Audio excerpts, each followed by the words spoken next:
Oferecimento Sebrae, especialista em pequenos negócios. Quer melhorar sua empresa ou tirar aquela ideia de negócio do papel? Conheça o Hub Sebrae e acesse nossos serviços de forma prática na palma da mão. Lá você encontra consultorias e cursos, orientação sobre crédito, pode agendar seu atendimento gratuitamente e ainda tem o canal do MEI. Hub Sebrae. Do que mais você precisa?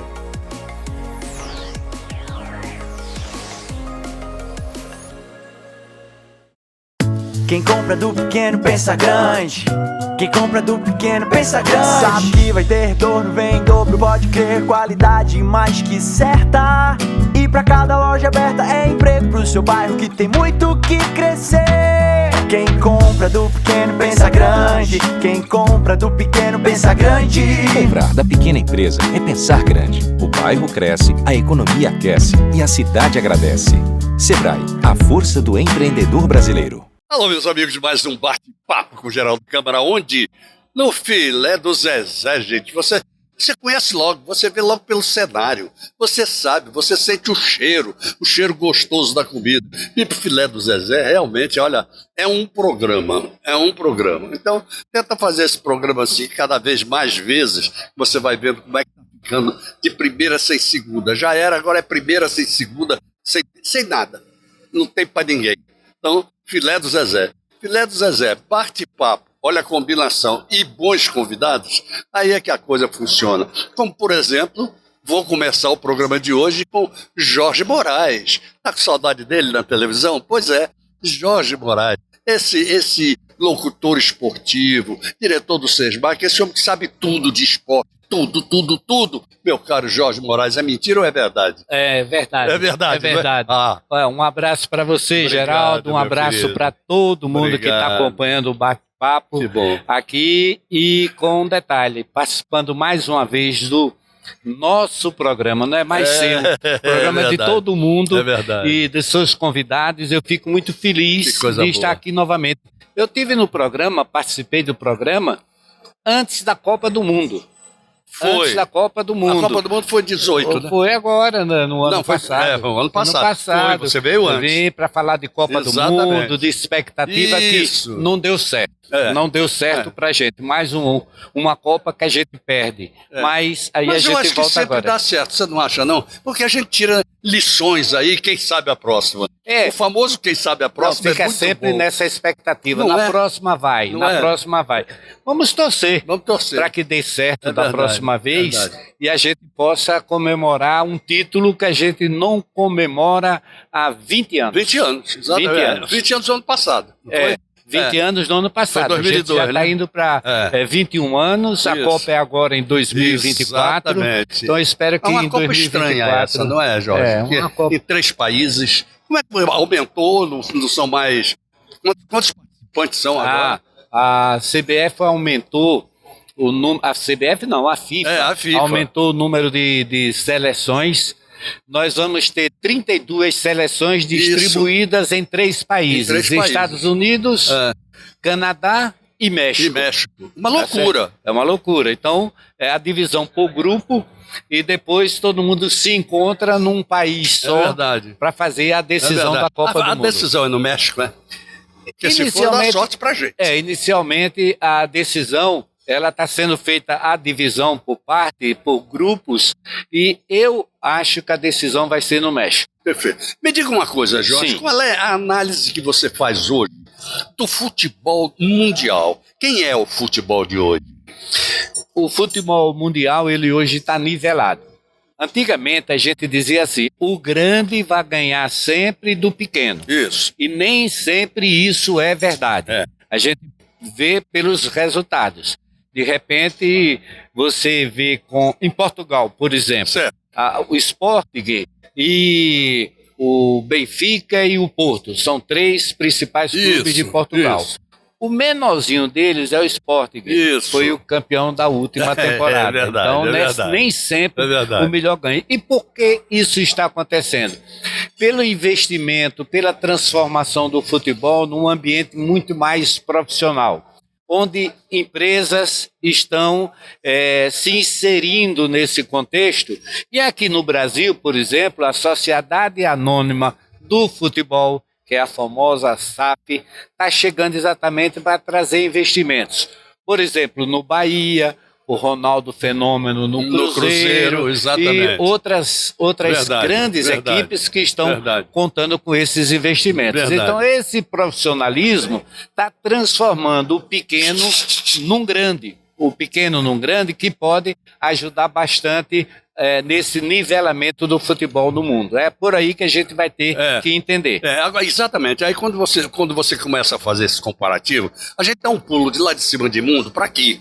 Para aqui, por exemplo. Aqui ainda não foi descoberto que o futebol precisa exatamente ser um futebol negócio, um futebol empresa. Ainda não foi. Como é que estamos? Aqui ainda não. Há uma luta muito grande do presidente do CSA, o Rafael Tenório. Isso. Rafael é um empresário. É um empresário, um cara muito bem sucedido nas suas empresas, e ele quer transformar o CSA numa SAF, nessa Sociedade Anônima do Futebol. Há uma certa resistência ainda. Por parte de conselheiros, de torcedores, de dentro do clube mesmo, ainda há uma certa resistência.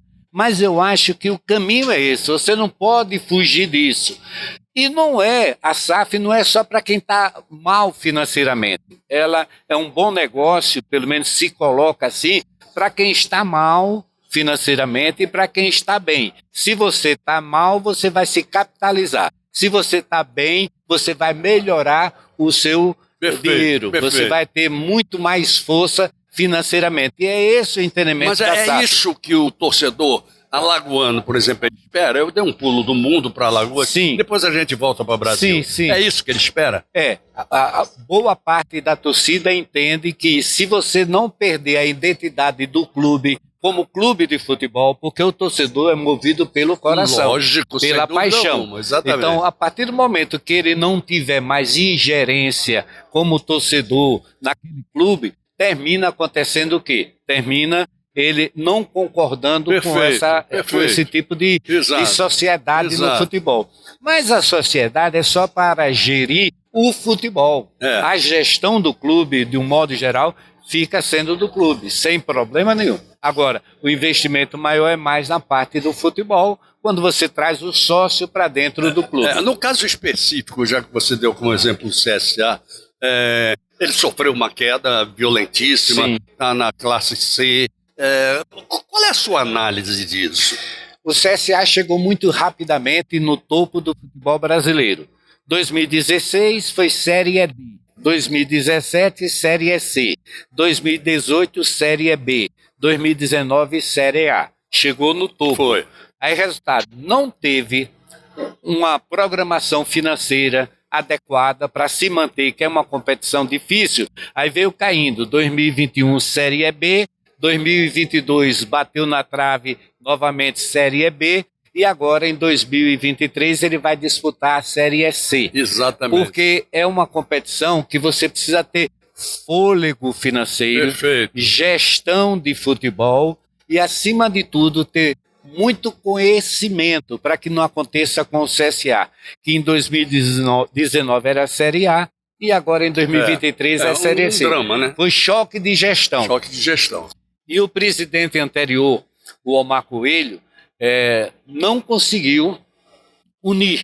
E por não conseguir fazer a união e o CSA, ele quer união e força. É verdade. Não conseguiu unir, por isso que perdeu a força e foi rebaixado para a Série C. Mas eu acho que ele sai da C, né? Sai. Ele vem para B. Ele tem que trabalhar nesse sentido. Não vai ser fácil, não. Vai ser porque fácil. Tem muita gente de qualidade brigando para ir para a Série B. Enquanto isso, tem o Náutico em Recife, que é um CRB. grande... enquanto isso está nadando, está dando de braçada. Engraçado. Tá muito. Agora, o futebol tem umas coisas interessantes. Nada como conversar com quem entende. Eu não entendo nada de futebol, mas conversando com o Jorge, a gente aprende algumas coisas. O Flamengo, por exemplo, esse ano. Que coisa fantástica é o Flamengo, né? Todo mundo... Eu não sou Flamengo, sem dúvida nenhuma. Quando o Flamengo joga, porque é bonito ver o Flamengo jogar. No entanto, ele vem aí numa série de derrotas, de coisas. Analise. É uma situação do Flamengo que a gente eu mesmo fico sem entender. Para mim, o Flamengo, ele e o Palmeiras são os dois melhores clubes do futebol brasileiro. Não tenha dúvida. Ponto. No Palmeiras dá certo, no Flamengo não deu.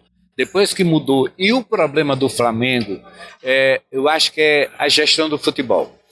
É um clube que troca de técnico como quem troca de camisa. Problema Você sério todo dia esse, troca a sua camisa, ele troca de técnico todo dia. Verdade. E isso termina tirando a estabilidade E a identidade. Do clube. E a identidade Não é? também. Agora está lá o Vitor Pereira, a torcida pedindo a saída do treinador, a diretoria está segurando um pouco. Agora o Flamengo, tudo que disputou esse ano, o Flamengo perdeu tudo. Perdeu tudo. É E agora está aí brigando na final do Campeonato Carioca é domingo amanhã, né? É dessa semana. Já começa no próximo final de semana. Exatamente. Então o que é que acontece? O Flamengo, com o potencial de qualidade de seus jogadores, não tem problema de dinheiro, tem dinheiro Muito no pelo caixa, contrário. muito pelo Verdade, contrário. verdade. Termina a temporada com muito dinheiro no caixa. Verdade. Então não tem como estar passando uma situação dessa se não for por questão da gestão do futebol. Marcos Braz, que é o dirigente que, para mim, fica devendo nas suas ações e nas suas decisões. Jorge Moraes, com toda essa experiência que você tem, na análise do jogador hoje, eu não estou falando só do jogador brasileiro, eu estou falando do jogador de futebol como um todo, que puxa vida, ele é exigido, ele é muito exigido, né? Sobre o aspecto de jogar bem e sobre o aspecto físico da coisa, né? Muito exigido. Às vezes ele não dá o rendimento porque ele foi exigido demais. Não sei, eu queria que você analisasse essa questão. Boa pergunta. Sabe por quê? Na rádio eu sou muito questionado sobre isso. Porque o jogador está jogando muitas vezes durante a semana, uma viagem aqui, outra viagem Isso, ali. beleza. Mas eu lhe pergunto, você quer ficar com um calendário ou você quer ficar parado sem fazer nada? Você quer calendário. É por isso que no futebol de Alagoas, os clubes disputam Campeonato Alagoano, Copa do Nordeste, Copa do Brasil, Campeonato Brasileiro. Isso. E se aparecer ainda outra competição, ele quer. Perfeito. Então, quem quer muito, termina se desgastando. Se desgastando. Então, não adianta eu chegar aqui e reclamar. Não, porque o CSA está mal, ou o CRB está mal, ou o Flamengo está mal, porque eles disputam muitas competições. Mas ele disputa tudo isso porque ele tem calendário, ele quer ter calendário, ele não quer ficar de fora de nada. É verdade. Então vai ter que se sujeitar a tudo isso. E quando você tem calendário, você tem a certeza que os recursos Não tenha vão dúvida. chegar. Não tenha e é dúvida. por isso que no momento precisa ter um grupo de jogadores igual, que você possa dizer, se o titular não vai jogar hoje, aquele que está no banco vai entrar e vai resolver o problema. Você tem que ter o equilíbrio entre quem está jogando e quem está do lado de fora. É verdade. Não pode ter um time bom e um reserva ruim. Agora, Jorge, veja bem, quando eu falo, inclusive, nessa questão de desgaste, eu vou até um pouco mais além. Você tem coisa que desgaste mais as pessoas do que o excesso de viagem de avião? É uma coisa impressionante. E o jogador não para de viajar de avião. Não para de viajar. Primeiro, é o tempo que fica esperando no aeroporto para viajar. Os aviões são apertados. O jogador é tudo grande. Exato. O jogador é de 1,80 m, 1,90 m. O goleiro tem quase 2 metros. Eu não sei como é que ele cabe ali numa poltrona daquela do avião. Aí quando ele chega no destino, depois de 2 horas, 3 horas, ele chega extenuado, ele chega quebrado. Resultado. Aí, a questão maior não é a quantidade de jogos, é o que você perde com viagens, com deslocamentos, com repouso em função das viagens. Então, jogar, o cara que jogou ontem, pergunta a ele, ao jogador, você quer jogar hoje? Ele quer. Ele gosta de jogar, ele quer jogar. Não, agora, isso não o que atrapalha é muito essa coisa aí. E a disputa financeira, meu amigo, dos clubes. A necessidade de ganhar para ganhar. Jogar para ganhar, para ganhar. Para ganhar. Para ganhar, e vai ganhando sempre. E vai porque ganhando cada vez sempre. que ele vai aparecendo bem no cenário, ele vai sendo visto e vai recebendo muito mais por Mas isso. isso hoje é só em função da receita do jogo ou é em função de uma outra jogada maior? Não, como você bem disse no início dessa entrevista, ou desse papo aqui, o futebol é um grande negócio. É um grande negócio. Então ele tem verba da CBF para o futebol brasileiro, ele tem verba da televisão. Perfeito. Por exemplo, o CRB agora vai receber 10 milhões de reais para jogar a Série B. Olha só. Além do que ele vai receber do governo do estado, além do que ele vai receber da prefeitura de Maceió, além do que ele vai receber dos patrocinadores, do sócio torcedor, da renda dos jogos. Então, é uma receita alta que precisa ser pensada na hora de fazer a divisão. Com certeza. Você não pode gastar tudo ao mesmo tempo, senão vai ficar sem nada. Certeza. E mais um detalhe, né? Que o dirigente que sabe que precisa dessa receita, que o clube precisa cada vez mais, ela passa a exigir do jogador como funcionário. E ele quer resultado. E ele quer resultado. Quer resultado. Ele quer resultado. Sem resultado, não funciona. Não tem sócio torcedor, não tem torcida, não tem nada. Ele não tem nem patrocinador. Rapidinho, então, me diga uma ele quer coisa. resultado. Como é que vai o diretor de comunicação do SESMAC? Você conhece ele? Estamos lá na luta, no dia a dia, procurando... Um abraço lá no João Sampaio, Douglas Aprata, olha, meu pessoal Dr. João amigo. Sampaio, que é reitor, Douglas Aprata, que é o vice-reitor, a nossa parte financeira, que é comandada pelo pró-reitor Estácio Valente e também o pró-reitor Pedro Alves. Perfeito, Pedro tem o nosso Alves, grande João Pedro. Sampaio Neto, que é o pró-reitor de Gestão e Planejamento, e toda uma equipe acadêmica cuidando da história do SESMAC. Nós vamos ter um falar em Sampaio história aqui hoje, viu? O Daniel Sampaio. Você conhece tem ele? o Sampaio, que é diretor do PROCON, presidente do PROCON. E por falar em SESMAC, esse ano o SESMAC completando 50 anos. É mesmo? 50 anos. Então você já está convidado a montar um programa aqui para a gente comemorar. Dia 1º de outubro, o SESMAC faz... Dia 5 de outubro, SESMAC faz 50 anos.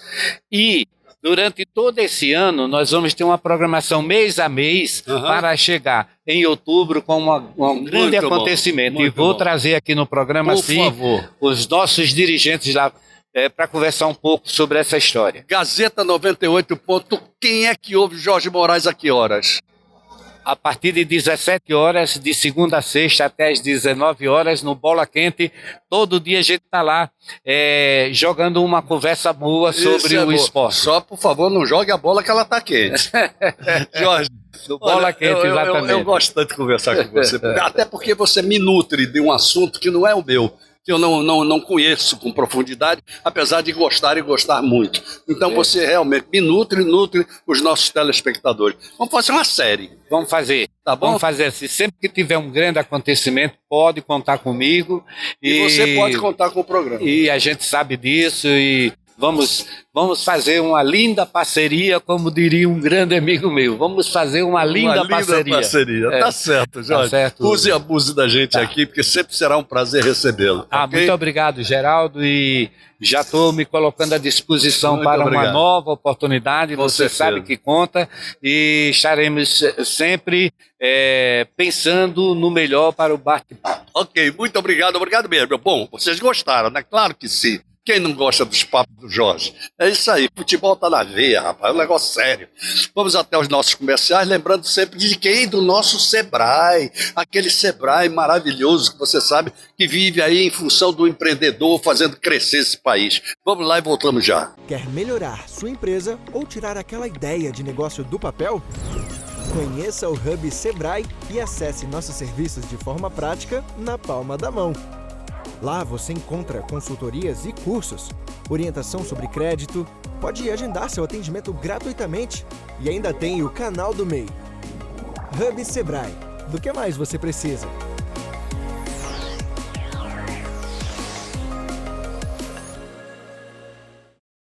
Quem compra do pequeno pensa grande. Quem compra do pequeno pensa grande. Sabe que vai ter retorno, vem em dobro, pode crer. Qualidade mais que certa. E pra cada loja aberta é emprego pro seu bairro que tem muito que crescer. Quem compra do pequeno pensa grande. Quem compra do pequeno pensa grande. Comprar da pequena empresa é pensar grande. O bairro cresce, a economia aquece e a cidade agradece. Sebrae, a força do empreendedor brasileiro.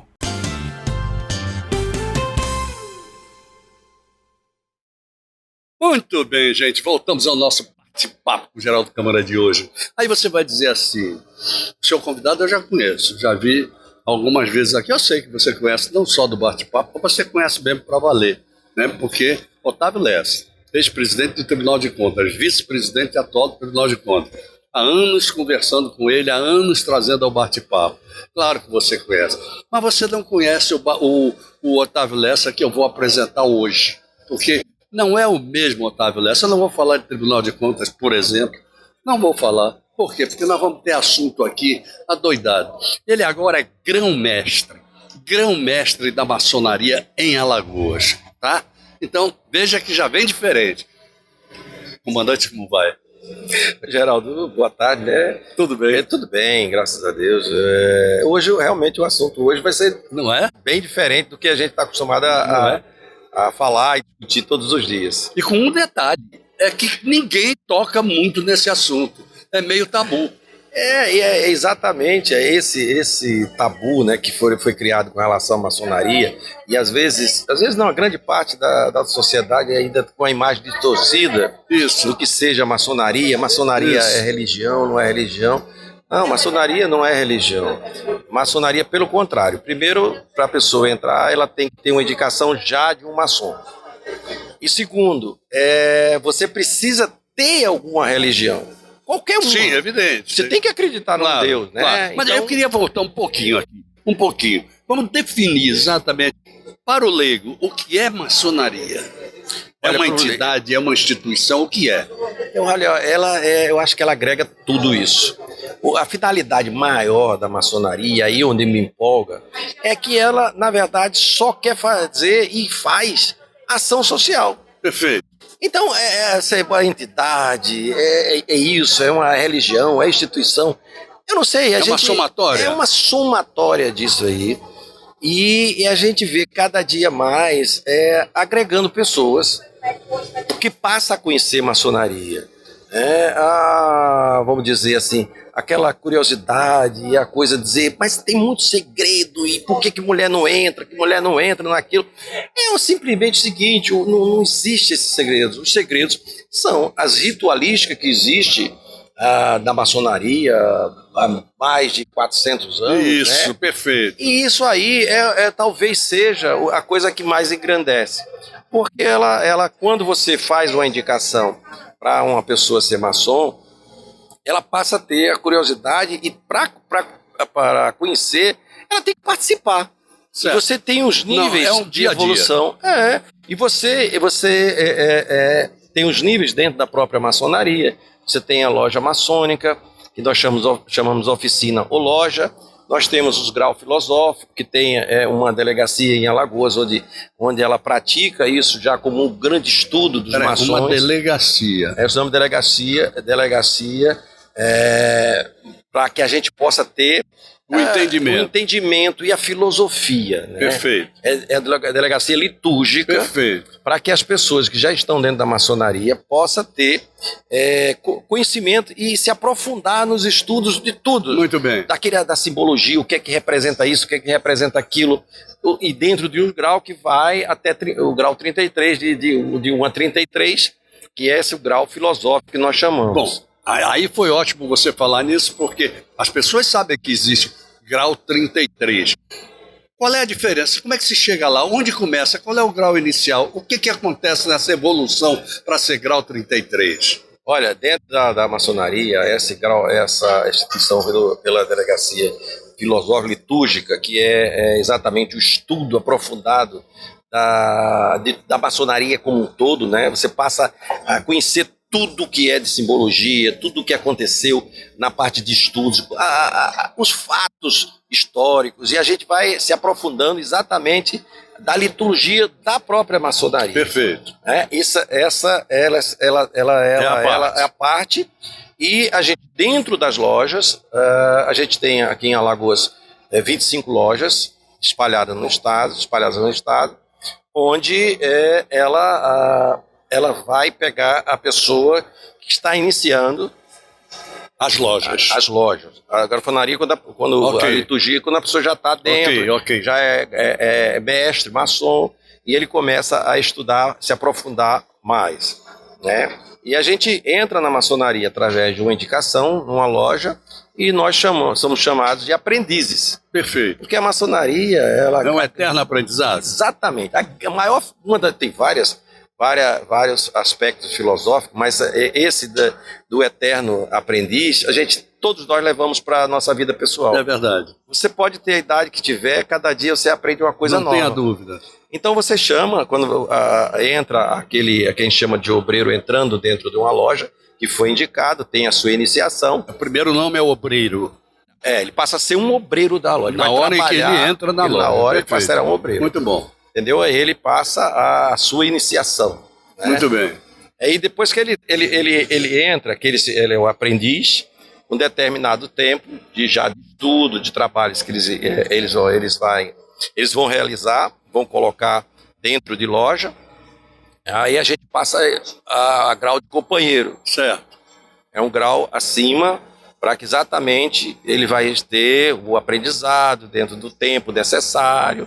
E logo depois, depois com o tempo, ele passa a ser mestre maçom. Muito bem. Bom, agora deixa eu abrir um parênteses nisso aí, que eu acho uma coisa sensacional e que eu acho que ninguém ali está sabendo disso. Ninguém, entre aspas. Pode ter alguns maçons nos ouvindo. Existe um organograma da maçonaria muito parecido com o organograma de Brasil, por exemplo, ou de um país. Sim. Não é?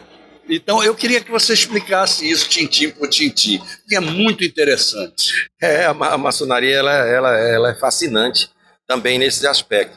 Ela tem, igual o Brasil, ela tem o poder executivo, o poder legislativo e o poder judiciário dentro da maçonaria. Né? Então você tem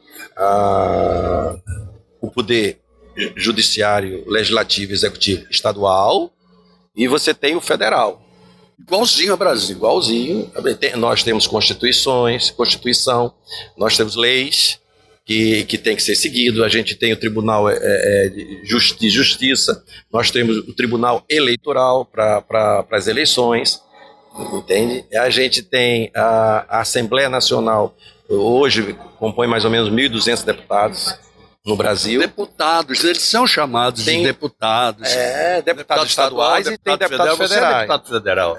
Até agora estava como deputado federal, obviamente que agora vou ter que sair, mas como deputado federal, e a gente se reúne de 3 em 3 meses lá em Brasília. É um templo grande, um templo que dá para juntar esse povo todo, o Brasil como um todo. Então, ele é fascinante. Você começa a estudar a legislação, você começa a entender o executivo local, né? Que, por exemplo, aqui no caso nosso agora, que nós vamos ser o grão-mestre alagoano, seria o poder executivo. Executivo, sem dúvida. A gente tem a Assembleia Estadual, que é o nosso irmão Francisco, até porque todo mundo dentro da maçonaria somos chamados de irmãos. As esposas de cunhadas e os filhos de sobrinho. Que coisa fantástica. Então a gente tem cada um tem o seu presidente do poder, o presidente do TRE, do TJ, entendeu? Tem o Ministério Público dentro da maçonaria. Agora me diga uma coisa, Otávio. Eu acho isso fantástico. Quando você define que a maçonaria é uma instituição que pensa, sobretudo, em primeiro lugar, em ação social, aí eu vejo esse organograma e lhe pergunto como funciona, o que é discutido, como se apresenta projetos que realmente tenham ação social e por aí vai. Funciona da mesma maneira? Existem votações e por aí vai? Como é a coisa? Bem, a ideia, inclusive, eu acho que o ponto mais forte para que nós hoje pudéssemos estar disputando as eleições e ao mesmo tempo agora com ela já terminada e eu sendo eleito como o grão-mestre, a ideia é exatamente que nós possamos aproximar todas essas 25 lojas que a gente tem no estado, que a gente possa discutir os assuntos, porque cada região tem um problema diferenciado do outro, para que o Grande Oriente do Brasil agora a gente possa ter essa aproximação, a gente possa chamar os veneráveis, que são quem comanda as lojas dentro do Estado,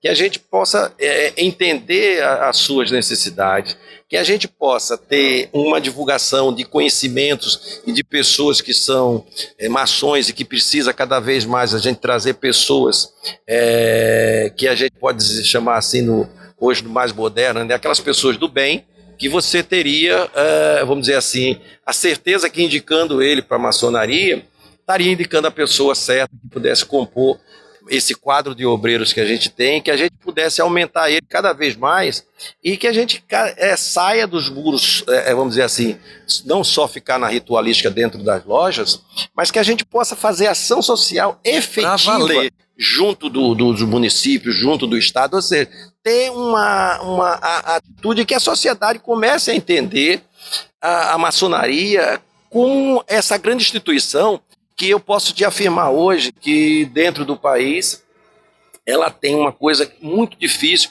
e que a gente luta tanto, que é o maior patrimônio da maçonaria do Brasil e quiçá no mundo, é a credibilidade. Perfeito. O Brasil precisa de instituições que tenham credibilidade e nós podemos ter ainda a nossa necessidade de evoluções em todas as áreas, mas a gente tem um patrimônio que a gente tem que preservar e cada dia mais a gente ter a certeza que está no caminho certo, que é a credibilidade que esse país precisa tanto. Com certeza. E a gente será um desses indutores para que a gente fortaleça isso. Aí quando você fala em credibilidade, e eu sei também que a maçonaria, se eu estiver errado você me corte, que a maçonaria costuma trabalhar ações sociais mais ou menos em silêncio, ou seja, aquele negócio faça o bem sem ver a quem. Me parece que é mais ou menos por aí. Mas aí eu pergunto a você, a credibilidade vem do conhecimento das ações. Como é que isso é feito? Não, a gente quer exatamente essa modernização. Essa é a nossa proposta. Uma das propostas que a gente tem um planejamento estratégico, que é que a gente possa ter. Possa mostrá-lo. Não com o intuito, que é o que a gente não quer, que aquilo vai envaidecer, que vai deixar as pessoas, sabe? Claro. É fazer sem nenhum interesse, mas assim, pensar e efetivamente estar ajudando alguma causa social. Muito bem. E a gente aí vem essa nova ideia de administração, é que a gente fique em paralelo e a gente assumir os erros e os acertos. Se a gente está fazendo uma ação social, botar a cara que a gente está fazendo. É por isso que a credibilidade da gente, a gente precisa se mostrar e manter a credibilidade. Hoje, com certeza, e é a nossa proposta, na hora que a gente tiver espaço para que uma pessoa da maçonaria ela possa assumir alguma função dentro da sociedade, a gente vai ter a certeza que vai escolher o melhor quadro técnico para aquela função que está sendo oferecido para a maçonaria. Por quê? Eu digo muito, e todo esse pessoal que nos apoiou, sabe, a gente não pode estar usando a coisa como tradicional politicamente. A gente tem que ter a certeza de que eu até brinco assim, Geraldo, diz assim, cara, a gente tem que fortalecer, a gente só tem uma bala. Se eu der o tiro errado, eu perdi. Não tenha dúvida. E eu não posso perder esse patrimônio que a maçonaria tem, que é a credibilidade. Então a gente pode até errar, mas com alguma coisa que venha nesse sentido. Mas tenha certeza que foi o melhor quadro que a gente podia oferecer. E aí o que é que a gente está por trás? É que todos aqueles irmãos que forem desempenhar essas funções, ele vai ter o apoio em massa de todos os maçons. Muito Por quê? bom. Porque a ideia nossa é fortalecer, e nós estamos fortalecendo até aquelas pessoas que naquele momento acharam que tinha que defender uma outra chapa, alguma coisa que nesse momento, na nossa visão, era um equívoco. Um equívoco por quê? Porque a gente está com um planejamento, que esse planejamento a gente só vai começar os alicerces e tentar botar para frente. Claro, isso é união. Então, todos esses que estavam com outra chapa, que é um direito democrático de qualquer um, é que eles têm uma visão que hoje a gente não quer mais nada afastado. A gente quer todo mundo unido, eles aqui perto da gente. Eu vi, inclusive, você me mandou e eu vi o depoimento do presidente da Assembleia Maçônica a respeito da sua vitória, onde ele dizia no final exatamente isso, que você tem aquele espírito de fazer de um engrandecimento maior, de uma convivência maior. E é verdade. Quem conhece o Otávio sabe disso. E eu posso dizer tranquilamente que conheço a vontade sempre que ele tem de realizar, de fazer, de acontecer. Então isso, eu acho que você, de repente, você tem uma arma maravilhosa na mão, no bom sentido. Uma arma boa na mão, que é de até influenciar os que não são maçônicos. Sabe? Que eu acho que é por aí também, não é? Isso, a gente tem que envolver a sociedade. E a sociedade, na hora que ela entender e ela perceber que a maçonaria faz parte dela e ela vai ser um grande indutor no sentido de resolver problemas junto da sociedade, ela não vai nos apoiar, ela vai ter a certeza que toda essa ritualística, todo esse contexto que a gente tinha do passado e nós realizamos várias ações, desde da escravatura, desde a independência. Nós tivemos, na loja que eu participo, um dos irmãos falou, Marechal Floriano Peixoto. É verdade, entendeu? É verdade. Então a gente Pedro I, né? Pedro II, aliás. Lá no Rio de Janeiro. Lá no Rio de Janeiro.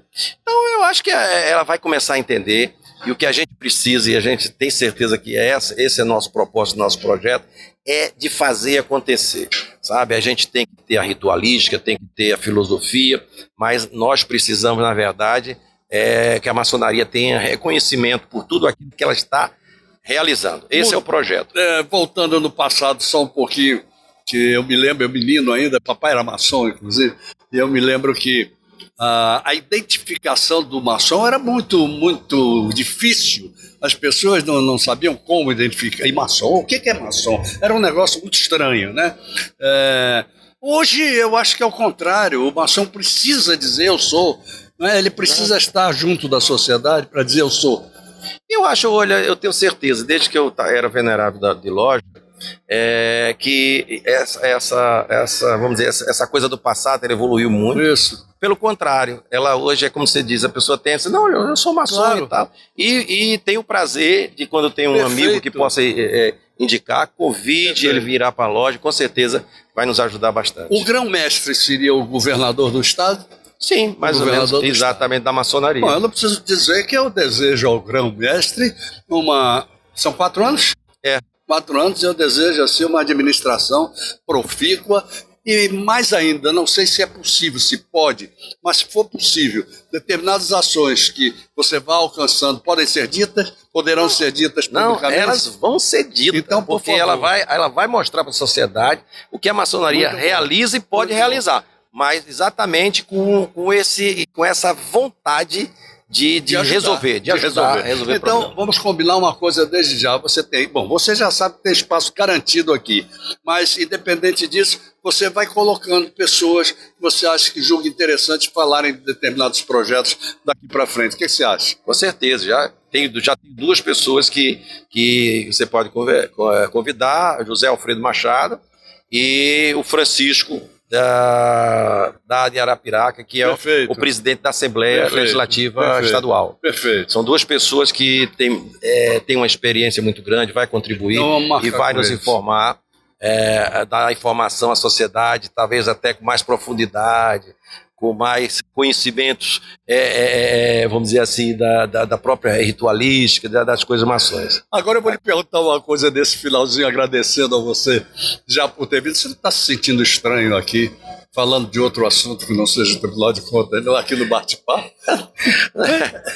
Realmente, o assunto mudou, mas mudou sem mudar. Mudou sem mudar. A gente exatamente. Não vai deixar de falar do Tribunal e outras entrevistas. Muito obrigado por ter vindo. Obrigado, Geraldo. Obrigado. E obrigado até em nome da maçonaria, que a gente precisa realmente desses espaços para que a gente possa fazer uma aproximação cada vez maior com a sociedade. Esse é o grande projeto que nós, com certeza, com a ajuda de todos os maçons de Alagoas, com aqueles que nós estamos buscando dentro da sociedade, nós vamos desempenhar um papel e a sociedade vai cada dia mais reconhecer a maçonaria como uma grande instituição. Muito obrigado. Obrigado por ter vindo. Um abraço, Maria Helena, pelo aniversário. Já tinha mandado, agora foi essa semana ainda. Foi. Então, aquele abração para ela. Obrigado. Ok, gente, voltamos já. Nós vamos aos comerciais, falando do nosso querido Sebrae, sempre que ajuda no empreendedorismo. Quem sabe também não pode ajudar em determinados projetos aí. Quem sabe, não é? Pode ser. Tudo é viável, tudo é bom. A gente tem que comprar esse tipo de lema também, ok? Vamos lá, voltamos já daqui a pouquinho com Daniel Sampaio, que é o presidente do Procon. Quer melhorar sua empresa ou tirar aquela ideia de negócio do papel? Conheça o Hub Sebrae e acesse nossos serviços de forma prática na palma da mão. Lá você encontra consultorias e cursos, orientação sobre crédito, pode agendar seu atendimento gratuitamente e ainda tem o canal do MEI. Hub Sebrae. Do que mais você precisa?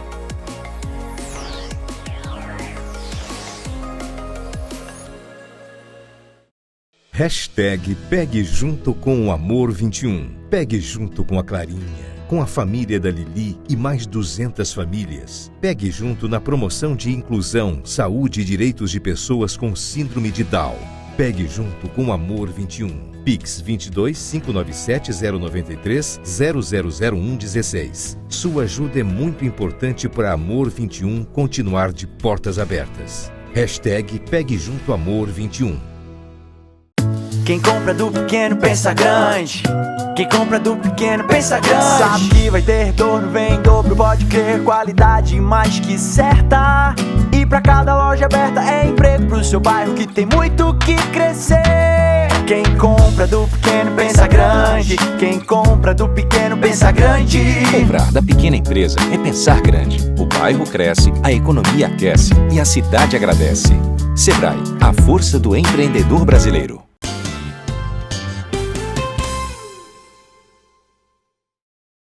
Muito bem, gente, voltamos ao nosso bate-papo com o Geraldo Câmara de hoje. Foi bom, não foi? Primeira entrevista maravilhosa, segunda entrevista espetacular, terceira entrevista com muita notícia boa para você, sobretudo para você que é consumidor, porque quem está conosco agora é Daniel Sampaio, presidente do Procon. Coisa boa, hein, Daniel? Como vai? Uma grande satisfação, Geraldo, estar aqui prestando contas desse evento, esse último evento que a gente realizou, pois é muito importante a gente divulgar os dados até para que nos próximos eventos os consumidores continuem aceitando os nossos convites. Ele está falando de um evento muito importante que aconteceu semana passada, que foi o Feirão do Procon, não é isso? Verdade. Já que em que número? A gente fez, antes da pandemia, a gente tinha feito um feirão de renegociação de dívidas, que foi em 2019, com 1.753 atendimentos. 2019. Antes da pandemia. Antes da pandemia. Depois da pandemia, a gente fez um agora, no dia 15 de março, comemorando o Dia do Consumidor, que foi 15, 16 e 17 de março. Perfeito. Quarta, quinta e sexta, o horário de 10 da manhã até as 20, e foram atendidos 3.953. 4 mil pessoas. 4 mil pessoas. Que então, beleza. Assim, foi agora, mais do que o dobro.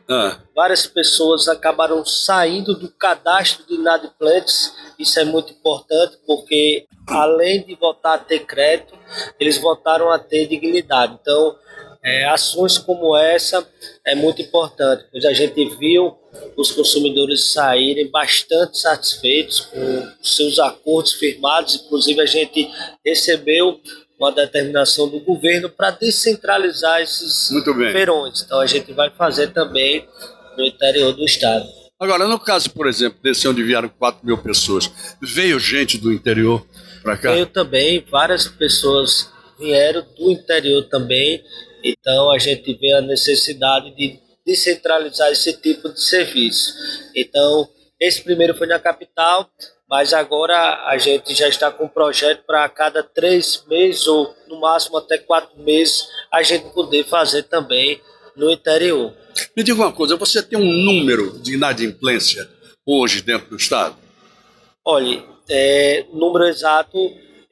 mais ou menos. Eu, assim, vou ficar lhe devendo, mas assim, a gente sabe que a quantidade de consumidores que estão no cadastro de inadimplentes é muito grande, é muito elevada. Então, ações como essa acabam dando a oportunidade dos consumidores voltarem a ter crédito. Então, essa ação é muito importante e vai ser colocada no nosso cronograma. Daniel, como é que funciona exatamente? O cidadão chega lá e cheguei no feirão, eu quero resolver minha vida, ou daquele jeito, negativado, como é?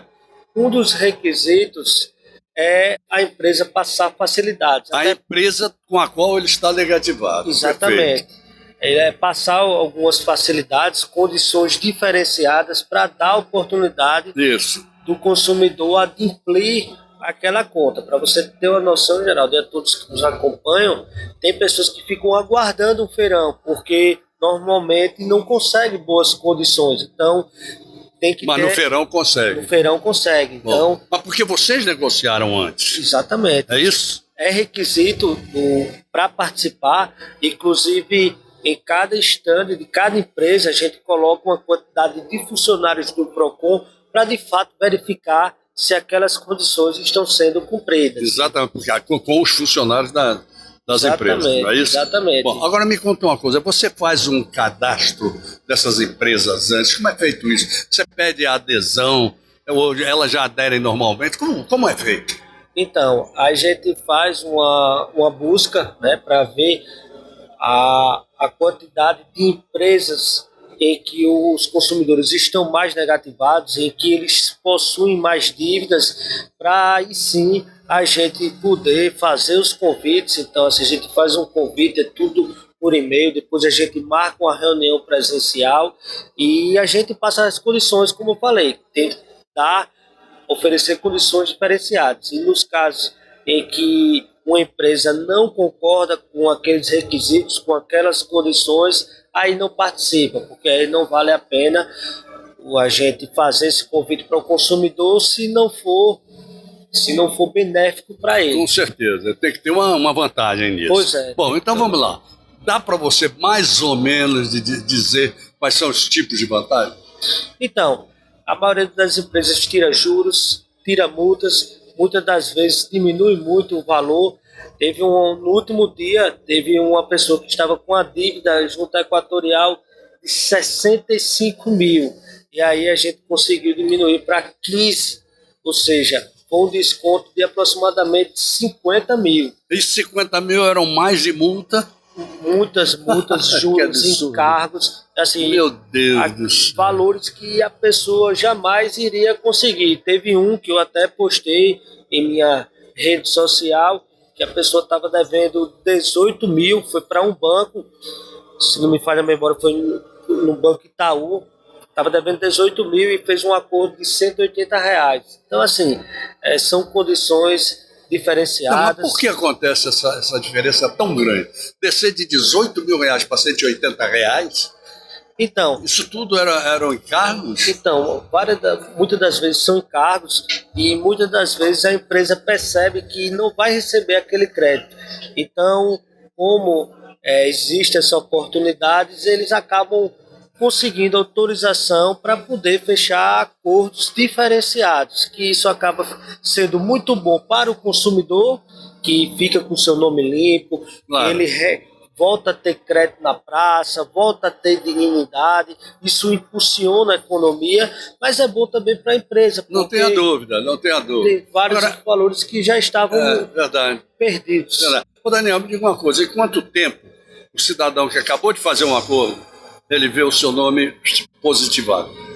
A partir do momento que ele já faz um acordo, isso aí também já é parceria com a gente já pede para que, a partir do momento que ele faz o acordo, ele já sai do cadastro de inadimplentes. Agora, se na primeira parcela ele já não pagar, aí ele aí é outra história. Porque aí já... Mas também quem entra lá vai buscar essa vantagem grande. Pois é. E se ele já tem essa vantagem grande também não... peraí, né, meu amigo? Tenha paciência, também assim não... Pois é. Olha, uma dívida de 18 mil cai para 180, aí se não pagar Pois é. Então, assim, a gente verifica que a maioria das pessoas, quando não paga, são pessoas humildes que não pagam por falta de recursos total, mesmo. Mas quando vem essa oportunidade, muitas das vezes, eles acabam aproveitando. Inclusive tem um NAS, que é o Núcleo de Apoio Superendividados, que estavam lá presentes no dia do feirão para que pudesse ter esse auxílio, essa conscientização financeira, porque muitas das vezes acontece da pessoa conseguir limpar o seu nome, mas aí contrair novas dívidas. É verdade. E aí a gente estava até preocupado porque foi no Shopping Maceió. Tem que dar uma orientação. Tem que dar uma orientação porque as pessoas acabam realizando novas compras e depois de algum tempo pode ser negativado novamente. Então, esse núcleo, a gente pega o contato das pessoas, tem um acompanhamento, porque tem que trabalhar também de forma preventiva. Com certeza. Não adianta a gente Claro. pensar em tirar, mas não prestar esse auxílio. O Serasa participa dos feirões? Participa, é um grande parceiro, inclusive vários consumidores iam para lá, mas não sabiam sequer se estava negativado, qual empresa estava negativada. Então foi importantíssima a participação do Serasa, porque quando o consumidor chegava lá, a gente já fazia a consulta e, a depender da empresa, ele já fazia a sua negociação. Muito bom. Daniel, vamos mudar de assunto. Vamos deixar agora o feirão um pouquinho de lado e vamos para a vida do dia a dia do PROCON. PROCON que a gente precisa sempre saber que conta com ele quando precisa. Qual é o tipo de reclamação maior hoje no PROCON? A gente verifica que os consumidores estão fazendo várias compras pela internet. Então a gente pede para verificar se de fato a empresa existe, se é idônea. Inclusive, Alagoas é um dos poucos estados que utiliza o WhatsApp como ferramenta direta para o consumidor. Então, a gente presta esse auxílio também, esse suporte. Muitas das vezes, a pessoa faz a compra, mas não recebe. Não recebe no prazo. Então, a gente vai e abre as reclamações. Muitas das vezes, a gente consegue resolver, mas outras, a empresa sequer existe. Ou seja, há pessoas que não têm nem CNPJ, que... É verdade. Tem que tomar cuidado com isso. Que se passa como o loja... rapaz que está ali atrás das câmeras, ele vive dizendo para mim e para a mãe dele, não compre, eu não conheço esse site, por aí vai. Aí eu aproveito para contar a você que eu caí num outro dia. Eu comprei, sei lá, não importa, eu comprei um determinado produto, esperei um tempão, quando chegou o produto, que eu vou abrir, não tinha nada a ver com ele. Era um negócio completamente idiota, pequenininho, tinha nada a ver. E eu comecei a reclamar. Adiantou? Nem recebi a minha reclamação, ou eu deixei para lá. Eu deixei para lá. Devia ter ido ao PROCON. A empresa existe, tem CNPJ? Eu sei lá, eu acho que existe. Eu acho que existe. Pela informação, não existe. Então, ele está dizendo que não existe. É mais um caso que deixa a gente de mãos atadas. Então, é verdade. Antes de fazer a compra, a gente pede que os consumidores façam essa pesquisa. Se tiver qualquer dificuldade... Preste atenção. Se tiver qualquer dificuldade, o PROCON de Alagoas está à inteira disposição, porque depois que a compra é realizada e a empresa não existe, até para a gente abrir uma reclamação, fica mais difícil. Então vamos lá, vamos sair da internet? Vamos para as outras empresas mais reclamadas aqui. Isso é importante a gente saber. É importante. A gente vem recebendo várias reclamações da BRK. A BRK parece que é um posto de reclamação hoje. Muitas reclamações e muitas das vezes a gente fica nessa pendência junto à empresa com os consumidores, porque o exemplo, o Equatorial, a gente, depois de vários tempos, a gente percebe que eles melhoraram muito o tipo de serviço. A BRK ainda a gente sofre bastante junto... Mas que tipo de reclamação, por exemplo, da BRK? Em relação a cobranças, né? Porque cobranças. O pessoal estava acostumado a pagar um valor, depois que a BRK entrou, está pagando um valor muito, muito mais alto. Então a gente recebe... E qual é a justificativa? Segundo a BRK, é que antes, quando era casal, a cobrança não era feita da forma correta, e que agora é. Então, em alguns casos, é necessário uma perícia para averiguar o que eles estão alegando. Quando é necessário perícia, aí só na justiça, a gente encaminha vários processos para a justiça para que o perito possa analisar se as alegações feitas pela BRK realmente são verdadeiras. Mas o que a gente vem percebendo é que o consumidor está cada vez mais consciente dos seus direitos. E isso é muito importante, porque quando não são respeitados, eles sabem a quem recorrer. Bom, fora da BRK, nós temos o problema das operadoras de telefonia. Melhoraram? Elas vêm melhorando, a gente vê que vem melhorando, mas ainda possui várias reclamações junto ao órgão e todas as vezes que a gente é acionado, a gente abre a reclamação. Muitas das vezes a gente aplica penalidades, aplicamos uma penalidade recentemente, uma multa alta, visando que as empresas tenham mais cautela, tenham mais cuidado com o fornecimento de seus serviços. Porque realmente é um problema muito sério em relação a isso. E você veja que, inclusive, você tem pessoas cujo nível econômico é muito menor, né? Precisa do seu celular e, de repente, chega uma conta que não tem nada a ver, aí perde tempo, gasta dinheiro até para ir para o PROCON e não se resolve o problema. Quer dizer, é um negócio que, sabe, falta, sei lá o que falta demais, falta muita coisa nisso, não é? Bom, então vamos ao vilãozinho de agora, vamos? Posto de gasolina, meu amigo, combustíveis. Onde entra o PROCON nessa história?